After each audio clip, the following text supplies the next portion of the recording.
প্রতিদিন কোটি মানুষের পায়ের ছাপ পড়ে নিউ ইয়র্কের টাইমস স্কয়ারে। এবারের বিশ্বকাপকে কেন্দ্র করে আকর্ষণের কেন্দ্রবিন্দুতে রূপ নিয়েছে এখানকার একটি কাচের ঘর, যার ভেতরে বসে থাকা দুই তরুণের চাকরি বিশ্বকাপের প্রতিটি ফুটবল ম্যাচ দেখা। যুক্তরাষ্ট্রের ব্রডকাস্টার ফক্স ওয়ানের হয়ে পুরো বিশ্বকাপে প্রতিটি ম্যাচ দেখার জন্য চিফ ওয়ার্ল্ড কাপ ওয়াচার্স হিসেবে নিয়োগ পেয়েছিলেন অস্টিন ফ্রাঙ্কলিন এবং কেভিন অ্যাকোটো। হাজারো আবেদনকারীর মধ্য থেকে বাছাই করা এই দুই বন্ধুকে শুধুমাত্র খেলা দেখার জন্য দেওয়া হচ্ছে $50,000 বা ৬২ লাখ টাকা। Optical brighter photo catalyst active granule সমৃদ্ধ বসুন্ধরা পাওয়ার ওয়াশ, ঝলমলে কাপড়ে ফুরফুরে মন। It's been amazing seeing how many different চাকরিটা আসলেই দারুণ মজার।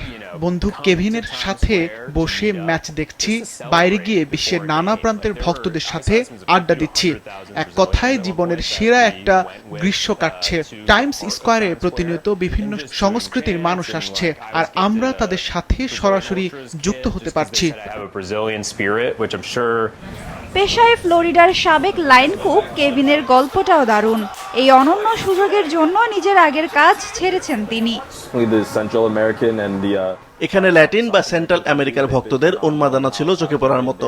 ঘরের ভেতর টিভির অডিও তারা শুনতে পায় না, কিন্তু আমাদের এই 85 ইঞ্চির বড় পর্দায় চোখ রেখে তারা পুরো আবেগ দিয়ে আমাদের সাথে প্রতিটি মুহূর্ত উপভোগ করেছে। বিশ্বকাপে যদি ম্যাচের সংখ্যা আরও বাড়ে, তবুও এই চাকরি দ্বিতীয়বার করতে রাজি এই দুই বন্ধু।